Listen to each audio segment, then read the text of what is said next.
son abuchados y sacados por la ventana los burócratas sindicales, se eligen un nuevo delegado, una nueva comisión interna, digamos, se toma la fábrica con rehenes, ¿sí? Es decir, no solamente se toma la fábrica, sino que adentro de la fábrica están los patrones. ¿Para qué? Para obligarlos a que se reconozcan esas nuevas comisiones internas y sus nuevos cuerpos delegados. Un fenómeno no nuevo, porque había habido toma de fábrica en ese sentido, pero sí con una nueva impronta, ¿sí? Una nueva impronta que era toma de fábrica, que lo que venían a exigir era una política antiburocrática, la elección por parte de las bases de nuevos dirigentes que surgían de las bases y que se oponían a las patronales. Se toma la fábrica, se toma con rehenes, afuera además se ponen tanques de nafta con los cuales se aseguraban que las Fuerzas Armadas no puedan reprimir, porque si reprimían volaban todos patrones, Fuerza Armada, volaban todos por los aires. Entonces, bueno, Citrac-Citram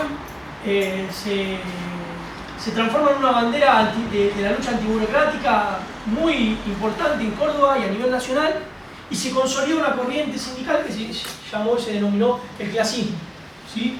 En estos sindicatos tenía muchísima influencia el Partido Comunista Revolucionario, el PRT y Vanguardia Comunista, es decir, organizaciones de izquierda que hasta el momento, por lo menos, eran minúsculas. O venían construyendo influencia de a poco, y que desde el 69 en adelante empiezan a desarrollarse algunas con muchísimo mayor éxito que otras, ¿no? Pero bueno, lo cierto es que la conducción de Citrac-Citram se consolida. Citrac-Citram se transforma en una bandera importantísima para la clase obrera, que se expande a otras fábricas de la zona, ¿sí? La experiencia de Citrac-Citram se replica, por ejemplo, en la seccional del ESMATA Córdoba, digamos, que era el ESMATA era un gremio poderosísimo, dirigido por un burócrata muy importante, el Pidio Torres, ¿sí? Y el ejemplo de Citrac-Citram se expande a las empresas y a la industria metalúrgica en donde se organizaba, o donde tenía influencia el ESMATA, y los trabajadores empiezan a dar sus batallas ahí, ganan comisión interna. Después, más adelante, el ESMATA Córdoba va a ser dirigido por un dirigente clasista, René Salamanca, que era miembro del Partido Comunista Revolucionario. Citrac-Citram va a ser la experiencia de vanguardia que va a protagonizar, junto con Luz y Fuerza y el sindicalismo de liberación de Tosco, en el 71, el segundo Cordobazo o Viborazo. ¿Sí? Que va a ser una nueva insurrección popular, ahora con otras características. ¿Cuáles fueron esas otras características? Que fue profundamente proletaria, casi exclusivamente proletaria, ¿sí? Que fue, a diferencia de la del 69, más organizada y menos espontánea, y que fue protagonizada por sectores clasistas consolidados, ¿sí? El Viborazo va a ser otro punto de inflexión en estos años tan intensos. Acuérdense que en el Cordobazo lo que significa es la renuncia a Onganía y la asunción de Levington. Levington, tratando de ser más duro con la clase obrera, se encuentra con la resistencia de Citrac-Citram, con la consolidación de Agustín Tosco, del sindicalismo de liberación, Luz y Fuerza y los sindicatos combativos.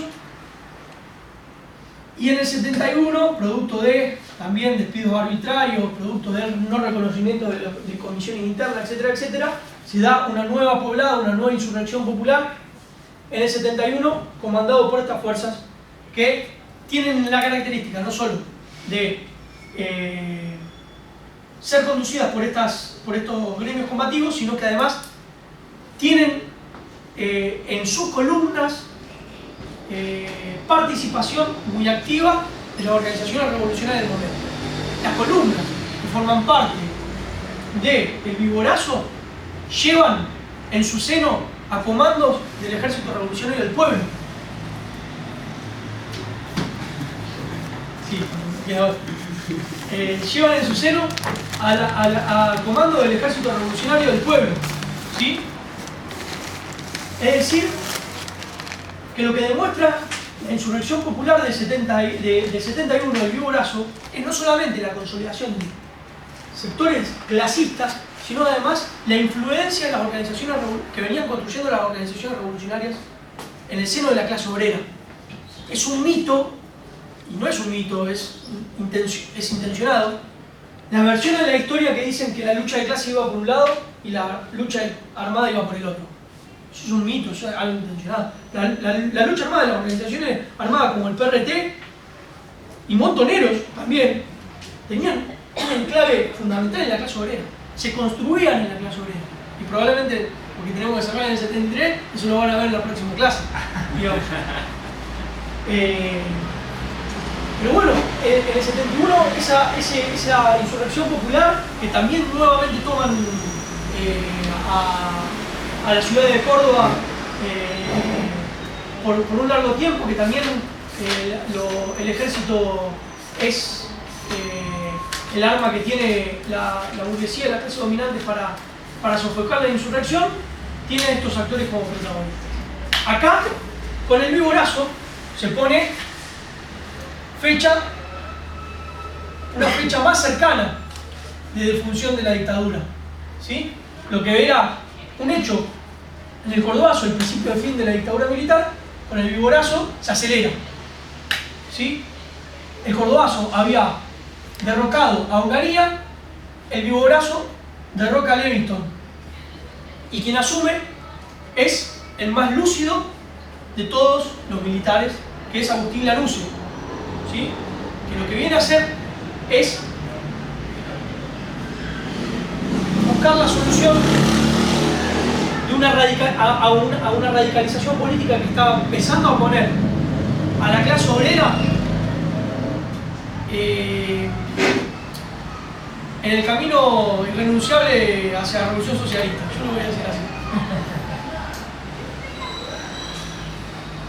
El 71, el Viborazo marcó eso. La expansión de las organizaciones revolucionarias, la expansión de las organizaciones revolucionarias del movimiento obrero, la consolidación de las fuerzas antiburocráticas y clasistas en el movimiento obrero, la derrota del proyecto político y económico de la dictadura militar, la ruptura de la clase obrera con la ideología de la conciliación de clases, lo que no quiere decir que la clase obrera dejaba de llamarse peronista a sí misma, pero sí es, con el Cordobazo y con el Viborazo rompió con la idea de la conciliación de clases. Para la clase obrera, la relación entre capital y trabajo, la relación entre la clase obrera, entre ellos mismos, y los patrones no podía ser una relación armoniosa, era una relación conflictiva. Y en esa lucha tenía que ganar uno y perder el otro. ¿Sí? Eso es importantísimo, porque después va a explicar el fracaso del retorno de Perón. ¿Sí?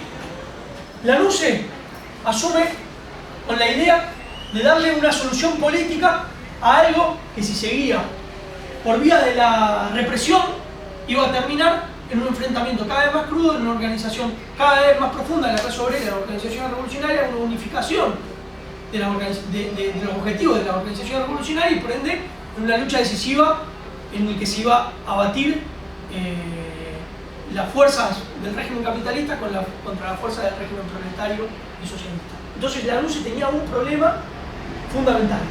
Se dio cuenta de que a través de la eternización de la dictadura lo que se iba a generar era un aumento de la organización de la clase obrera y de la lucha de clases, y por ende debía buscar una forma de encauzar o de reencauzar institucionalmente este problema. ¿Sí? Para eso ideó el Gran Acuerdo Nacional. ¿Qué era el Gran Acuerdo Nacional? Lo que buscaba era una salida pactada y ordenada de la dictadura hacia una transición, para una transición hacia la democracia. ¿Sí? Se dio cuenta de que la clase obrera no solamente se organizaba, sino que organizaba y acobillaba a otros sectores, ¿sí? que estaban en la vereda opuesta a la dictadura, que reclamaban la democratización, etcétera, etcétera. Hasta los propios partidos burgueses empezaban a desafiar a la propia dictadura. Entonces la LUCE lo que busca es una salida pactada con esos partidos burgueses y con el propio peronismo. Porque si había algo que quedaba claro, era que el único que podía salvarle las papas a las clases dominantes era Perón y el peronismo. ¿Por qué? Porque seguía siendo una identidad arraigada de la clase obrera, porque la clase obrera seguía teniendo la consigna del retorno de Perón como un horizonte deseable, y porque Perón no era socialista. Por ende, podía ser esa herramienta que le permita reencauzar una lucha que no podía ser reencauzada por la propia clase dominante, por la dictadura. ¿Sí? Entonces idea el Gran Acuerdo Nacional.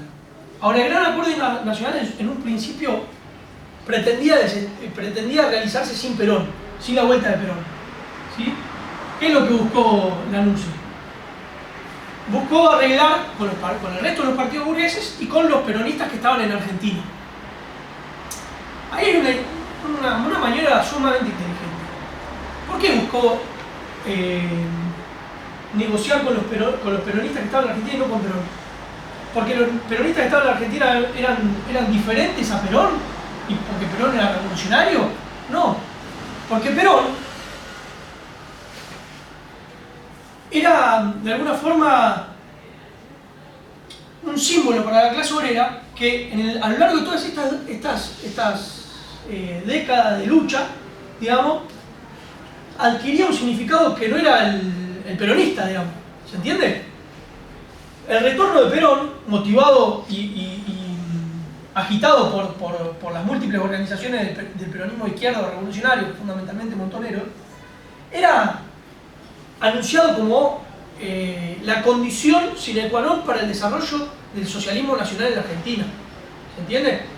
Más allá de que Perón no era socialista, más allá de que Perón no buscaba la revolución socialista, sino todo lo contrario, lo cierto es que las fuerzas peronistas que alentaban a Perón desde el exilio porque le generaban las condiciones para que necesariamente la dictadura tuviera que negociar con él como único solucionador de los problemas, digamos, la figura de Perón en Argentina, motivada por las luchas, tenía todo ese contenido, digamos, que los militares no querían desatar.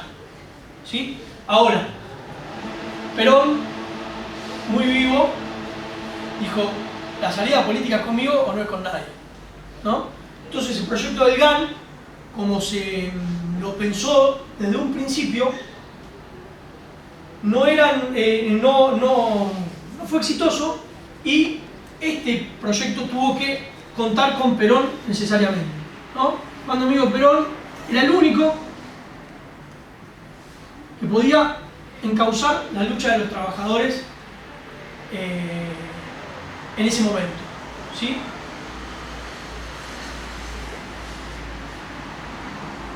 La única condición que le pone la dictadura a Perón es que él no sea candidato a presidente.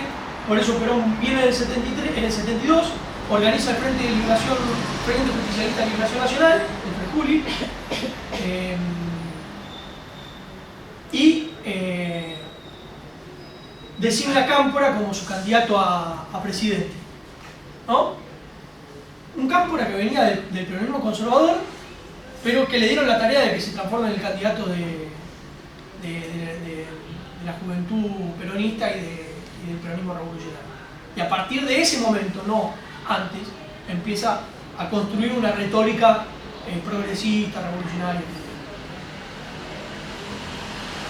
Eso además le permite a Perón construir una retórica progresista, pro-guerrillera, pro-socialista nacional, etc., sin la necesidad de decirlo él, digamos, ¿no? Utiliza a Cámpora como de alguna forma la punta de lanza de una estrategia profundamente, de raíz profundamente contrarrevolucionaria. Porque lo que vino a hacer Perón en Argentina fue garantizar la contrarrevolución, ¿sí? Fue un instrumento de la clase dominante para garantizar la contrarrevolución. ¿Cómo debía lograrse esa contrarrevolución? ¿A través de las armas? No. Evidentemente se estaba demostrando de que a través de las armas lo que se iba a generar era una mayor profundización de la lucha. A través de una herramienta política, el peronismo, y una figura política, Perón, que lograra dividir al campo popular. Porque si hay algo en lo que fue efectivo el gran acuerdo nacional y la salida a la democracia en el 73 con el retorno de Perón, fue dividir al campo popular, que fue, a mi entender, un acierto táctico, pero que estratégicamente no logró su cometido, porque las luchas obreras continuaron, porque las fuerzas revolucionarias, el PRT, el PC, hasta el PC reformista, Montoneros, etc., crecen abismalmente del 73 al 76, ¿sí? Y porque la clase obrera, si bien en un primer momento deposita todas las esperanzas en Perón, cuando Perón retorna e intenta implementar el pacto social, que es implementar las condiciones o las medidas económicas para reimplantar ese capitalismo nacional de conciliación de clases, la clase obrera no está dispuesta a sostener ese proyecto de gobierno, ¿no? No está dispuesta a sostener ese proyecto de gobierno. Bueno, con esto terminamos, pero voy a hacer una última reflexión. Un cierre. Son muchas cosas, no sé si fue demasiado desordenado. Les pido perdón.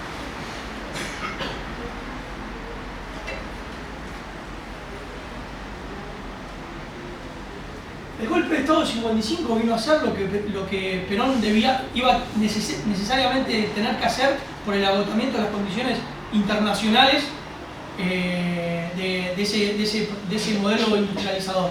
Sí, que era el disciplinamiento de la clase obrera y la implementación de una batería de medidas racionalizadoras. ¿Sí? Fracasa en ese intento en el Congreso de la Productividad, las clases dominantes se proponen realizarlo a través de la fuerza, derrocan a Perón. ¿Bien? La clase obrera, a partir de ahí, inicia la resistencia. Una resistencia que se articula en base a una nostalgia al primer periodo peronista, ¿sí? Es decir, una resistencia que lo que busca es el retorno de Perón, para volver al periodo del 45 al 49, que fue el periodo más virtuoso del capitalismo nacional, en donde la clase obrera conquistó un montón de derechos que no había conquistado hasta el momento. ¿Sí?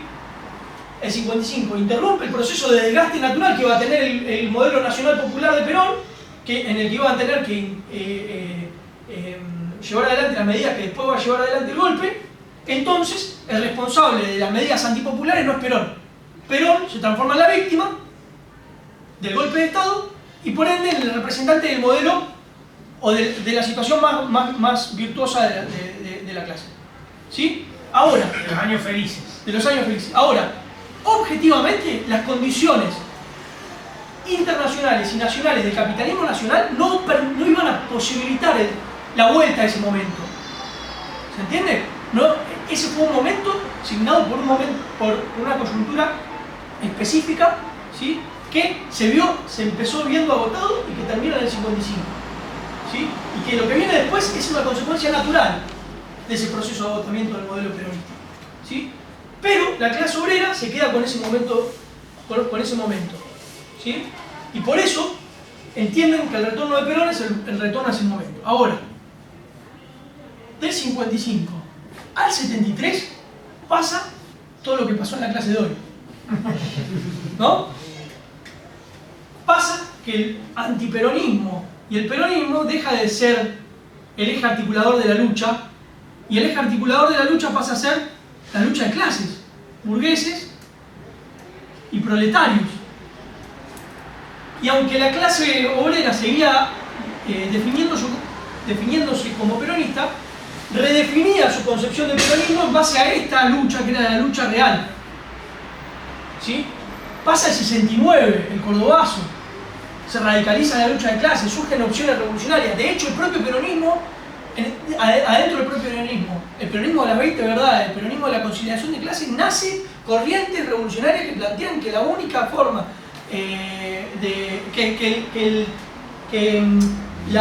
el tránsito natural del peronismo es la revolución socialista. ¿Sí? ¿Qué es lo que manifiesta eso? Que la conciliación de clases ya es imposible. ¿Sí? La burguesía y la clase dominante se dan cuenta de que este proceso es irreversible y necesitan traer a Perón de nuevo para garantizar el orden. Hay una primera expectativa por esta nostalgia, que se genera por esta nostalgia de que se solucionen los problemas de la clase obrera y del pueblo. Ahora, los problemas de la clase obrera y del pueblo no podían ser garantizados por la reinstalación de un modelo basado en la conciliación de clases, porque la lucha de clases ya estaba en un punto irreversible. Por ende, la vuelta de Perón es un acierto táctico porque divide al campo popular, pero estratégicamente está derrotada. ¿Sí? De hecho, el pacto social lo derrota la clase obrera. ¿Sí? El pacto social, que es el pacto entre los empresarios y los trabajadores, congelaciones de salario y congelaciones de precios, es derrotado por la clase obrera. ¿Sí? La clase obrera hace su experiencia bajo un gobierno peronista y se da cuenta de que el proyecto de conciliación de clases que viene a instalar Perón no es lo que esperaban y no es lo que su nuevo nivel de conciencia, digamos, les exige, ¿no? Acierto táctico, división del pueblo, derrota estratégica. Eso es que se ve en el desarrollo de las fuerzas revolucionarias, en la radicalización, la derechización del peronismo. ¿Sí? El peronismo ya no puede venir a hablar de conciliación de clases y hacer loas a los trabajadores y a los sectores revolucionarios, progresistas. Tiene que asumir su rol netamente contrarrevolucionario, ponerse de un lado de la vereda para derrotar a una clase que venía haciendo una experiencia, ¿sí? Y que no la abandonaría, sino que debería ser interrumpida por un golpe como el del 76, en el que, digamos, se vino a poner fin a esa experiencia con todas las armas que las clases dominantes y el imperialismo tienen a su mano, a su disposición. ¿Sí? Hay muchos que dicen que en el 73 empieza la derrota de la clase obrera, que es este acierto táctico, es un acierto estratégico de las clases dominantes, ¿sí? Y que a partir de ahí las organizaciones armadas empiezan a vivir su derrota. Bueno, para mí y para nosotros, la historia dice que del 73 al 76 las organizaciones revolucionarias se duplican, la influencia de las organizaciones revolucionarias de la clase obrera es aún mayor. Es así que en el 75 se protagoniza y se gesta una de las movilizaciones proletarias más importantes de la Argentina, si no la más importante, en donde se condensa todo ese proceso de avance y conciencia de la clase obrera, en donde se voltea a los fascistas y a la estructura más importante del gobierno peronista, la primera huelga general a un gobierno peronista, digamos, y la demostración de fuerzas de unas organizaciones revolucionarias, fundamentalmente para nosotros del PRT, que demuestra estar a la altura de las circunstancias y demuestra ser una de las organizaciones que desafían el capitalismo en Argentina. El 76 es, de alguna forma, el último intento y efectivo de las clases dominantes por disciplinar a la clase obrera y por terminar con este espiral de la lucha de clases que se inició fundamentalmente en el 55, que no pudo parar en ninguna de sus intentonas las clases dominantes y que necesitó de baño de sangre. El baño de sangre que significó el 76. Hubiese estado bueno poder seguir con... No, yo te dije que sí. No sé, pregunto.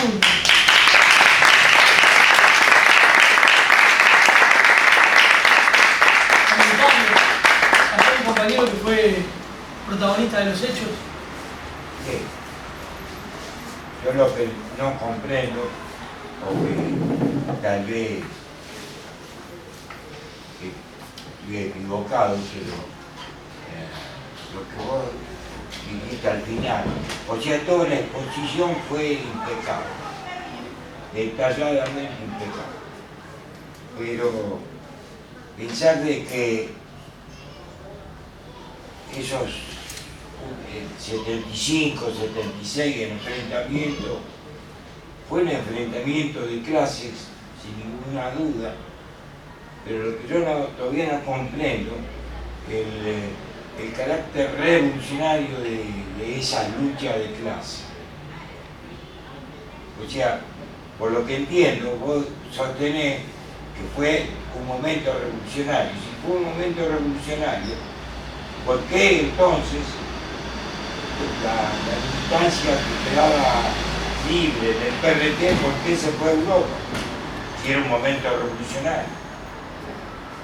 Bueno, ahí se abre un debate interesante. Lo que nosotros consideramos es que, o por lo menos el balance que nosotros hacemos del momento político, que para nosotros sí fue revolucionario, que comenzó en el 75 y que finaliza en el 76, sí. Digamos, tiene un problema que tiene que ver con que la influencia de las organizaciones revolucionarias fundamentalmente se produjo en los sectores más avanzados de la clase obrera y del pueblo, y que hubo una porción importante del pueblo, digamos, que podemos llamar de retaguardia, que no hicieron ese mismo proceso y que ante el golpe militar del 76, en vez de radicalizar aún más la lucha, se replegaron, digamos, ¿no? Ahí hay un problema, claramente, por eso fue una revolución derrotada, ¿no? Pero eso no significa para nosotros que no haya existido un proceso revolucionario, una revolución, digamos, que tuvo su problema. Para nosotros uno de los déficits fundamentales fue que no logró extender su influencia a las capas del pueblo, que no necesariamente en ese momento eran la vanguardia obrera, clasista y combativa, que ante el golpe de Estado del 76 no decidieron aumentar sus esfuerzos en la lucha, sino que se replegaron, y eso dejó descubierta la vanguardia, que fue objeto de represión, digamos. Justamente. La vanguardia empezó a quedar expuesta ya a principios del 75. A mi modo de ver, había que la vanguardia ejercer un repliegue táctico para preservar a los cuadros revolucionarios. No abandonar la lucha, un repliegue táctico, un retabicamiento general. Porque venían golpeando a esa vanguardia, digamos, a la guerrilla, a las organizaciones armadas. Y no había una reacción popular en defensa de la guerrilla, de las organizaciones armadas. Había lucha de clase, acá era un despelote. Desde Puerto San Martín hasta San Nicolás, la clase obrera, una lucha muy enfrentada, como dijiste vos recién, contra el fascismo, contra las TREA, lo que fue en Villa Constitución. Estuve presente ahí cuando vinieron los de las TREA. El pueblo de Villa Constitución enfrentó a la burocracia sindical y las TREA, la Juventud Trabajadora Peronista, que era toda gente armada, inclusive La juventud sindical, pero la sindical peronista, inclusive presos comunes que eran asesinos, los sacaba y los traía. Y ahí hubo grandes enfrentamientos, pero no hubo defensa, ni siquiera un resguardo de la vanguardia revolucionaria, que para mí la única vanguardia revolucionaria era el PRT, para mí, modo de ver. Montonero era una organización armada peronista, no revolucionaria, al mismo modo. Pero los obreros, no, tomátela que me compromete. Eso lo he vivido personalmente. Pero yo te digo que para mí situaciones revolucionarias es cuando la clase obrera, que está en lucha de clase, asume la conciencia y la responsabilidad de o sumarse o por lo menos cuidar a la vanguardia y no dejarla sola. Ahora yo ese planteo lo veo desde el principio del 75, no en el 75. Bueno, eso. Por eso te dije de entrada. A lo mejor no alcanzo, ni alcancé en aquel tiempo, ni alcanzo a ver ahora. Bueno, eso es uno de los debates más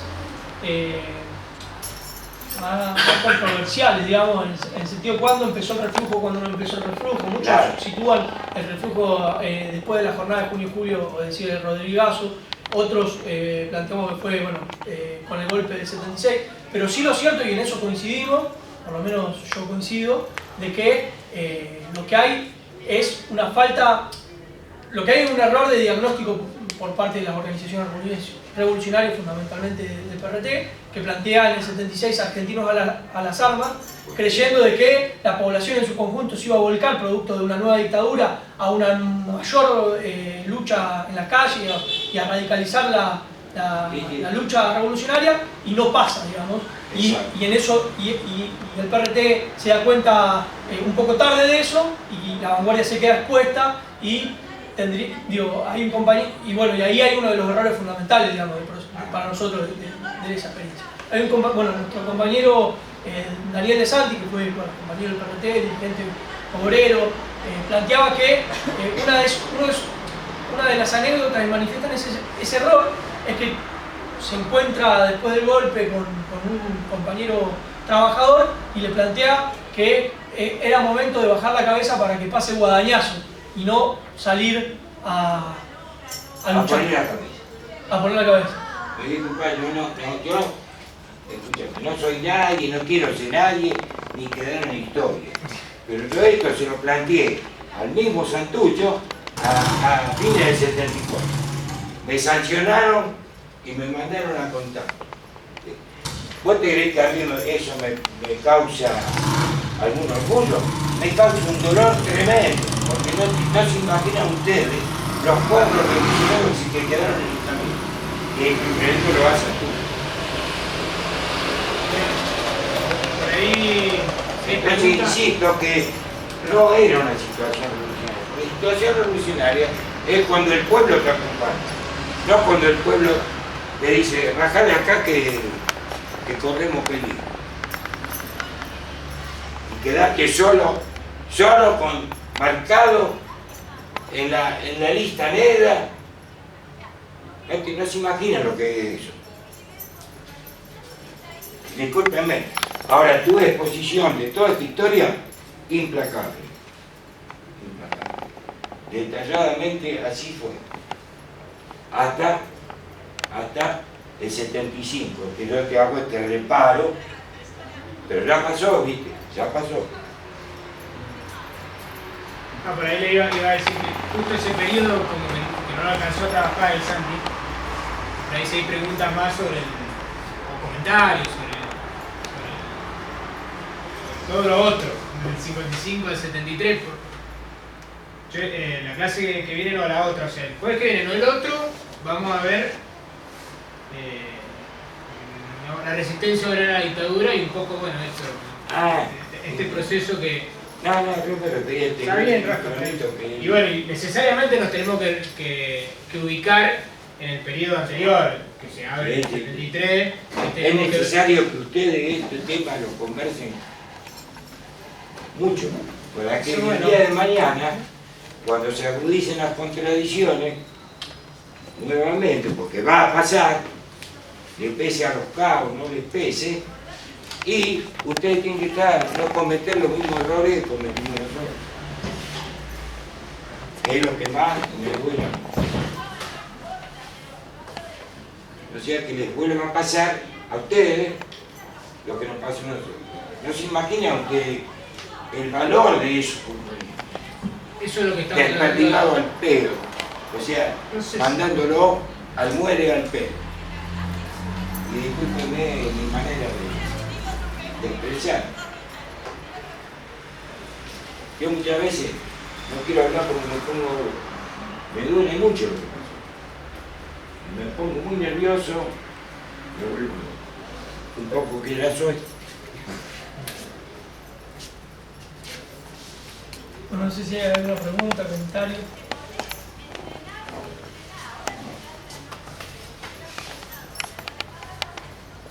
No entendieron nada. Sí, fue mal. Bueno, yo no tengo mucho más que agregar. Si querés hacer por mi parte, me pareció muy bonito. Nada, me enteré así muy de casualidad, recién vi un cartel y digo, justo coincidía la fecha, la hora que era ahora y vine, no nada así. Y la verdad que espectacular cómo pensaste mucha información. Sí, yo la verdad que estaba totalmente tenía una carencia con respecto a esto tremenda.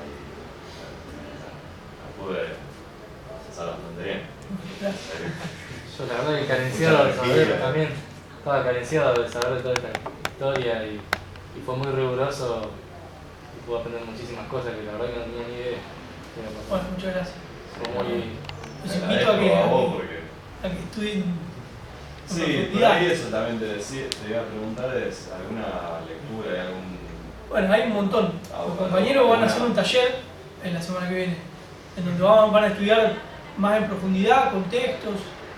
Así que estaría bueno, piola que se tome en contacto. Generalmente hacer por medio, hacer un taller para, bueno, las dudas, las inquietudes que nos quedaron sobre esta clase, en base a lectura, poder ir incluyendo más modalidad taller, más participativo, todo, bueno, dar las distintas opiniones.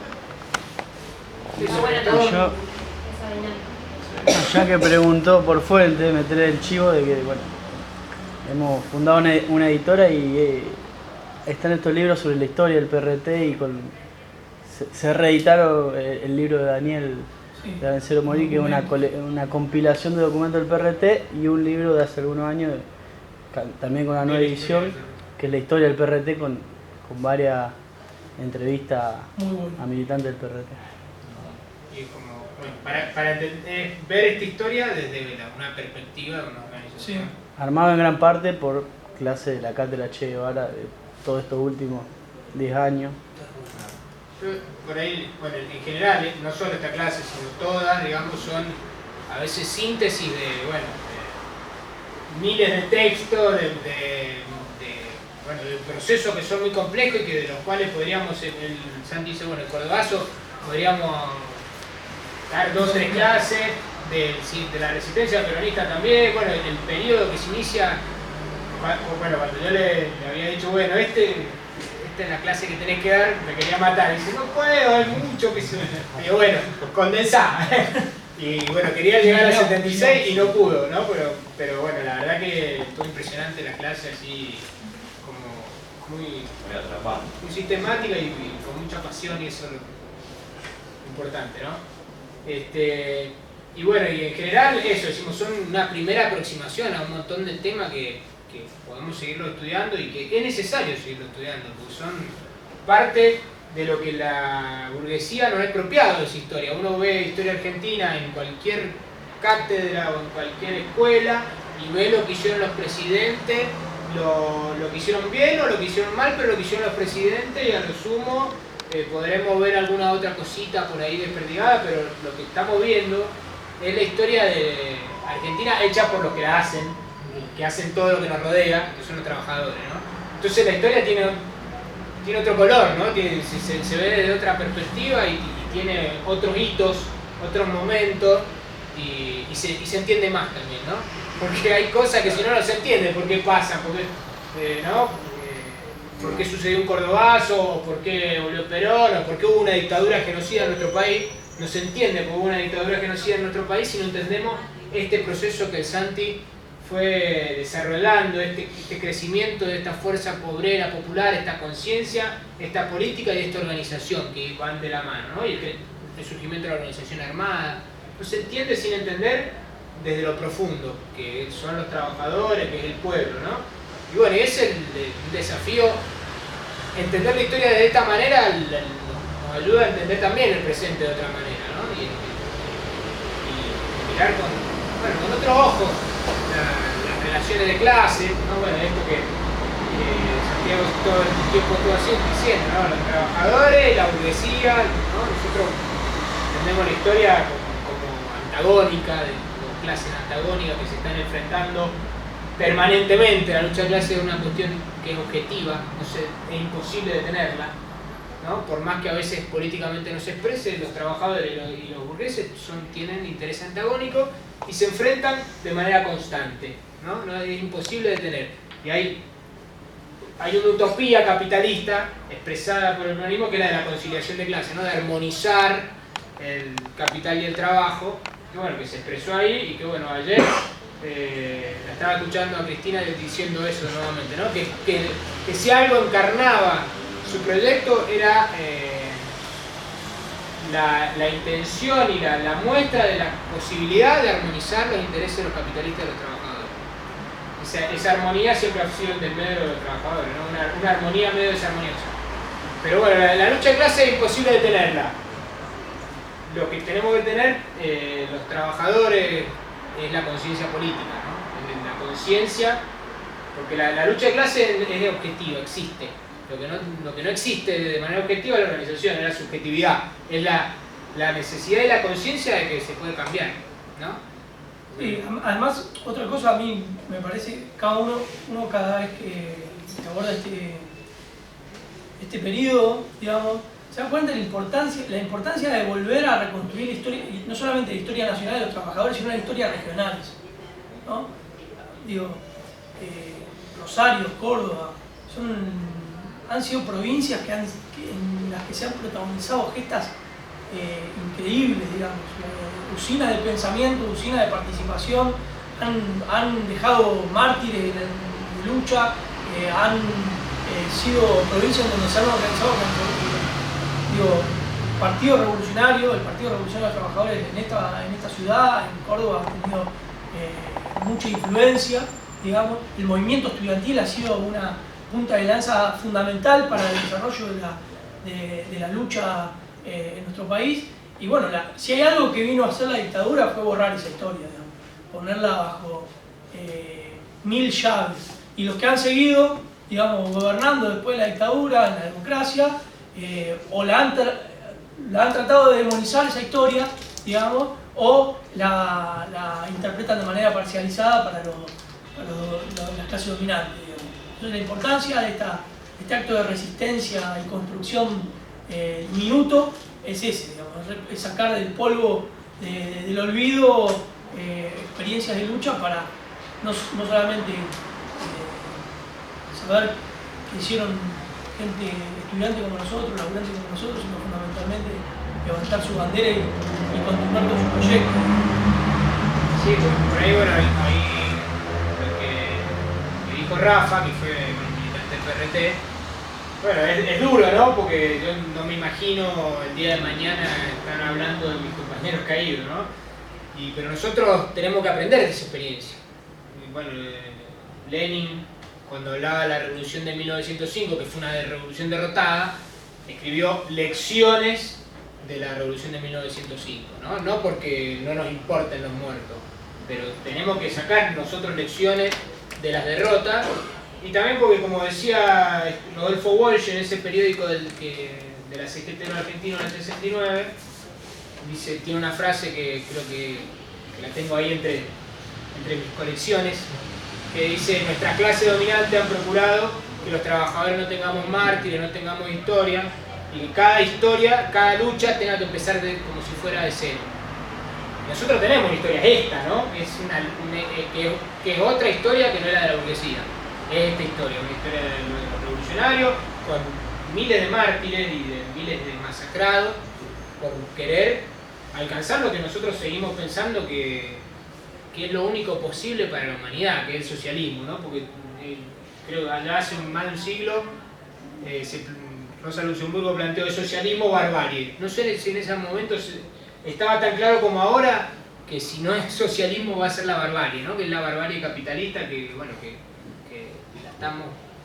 la vivimos nosotros, la vive el planeta Tierra, la vive, no sé, la naturaleza, que si este sistema se perpetúa es el fin de la humanidad, como dijo Fidel Castro, ¿no? Hay una especie que está en peligro, dijo Fidel en el 92, cuando los ecologistas todavía no estaban de moda, dice, y esa especie es el hombre. Y lo planteaba en este sentido, ¿no? Que las relaciones sociales capitalistas avanzan sobre todo lo que está vivo, sobre los seres humanos, sobre los animales, las plantas, los ríos, no sé, todo lo que existe. Y bueno, hasta ahora un sistema más justo y un sistema que permita inclusive que reencontrar al ser humano con la naturaleza se ha llamado socialismo. Si en algún momento alguien le encuentra un nombre mejor, lucharemos por eso, pero mientras tanto es esa agenda, ¿no? Acá estamos reorganizando una corriente revolucionaria que ha sido derrotada, pero que ha intentado ponerla bajo miles de metros de tierra y que la desempolvamos hace rato, fundamentalmente a partir del 2001, una rebelión popular que puso sobre la mesa las tradiciones de nuestro pueblo que habían sido enterradas, que son estas, digamos, y ahora hablar de Santucho, no solamente no nos miran con cara rara porque no lo conocen, sino que además no nos tiran con una piedra o no nos dicen subversivo. Hablar de Santucho es hablar de una referencia revolucionaria en Argentina, recuperar la historia de un revolucionario como Roy es importantísimo. Más importante, recuperar la historia del Partido Revolucionario, de la cual era secretario general, de la cual nosotros estamos tratando de reconstruir en la juventud barista. Así que bueno, en eso estamos.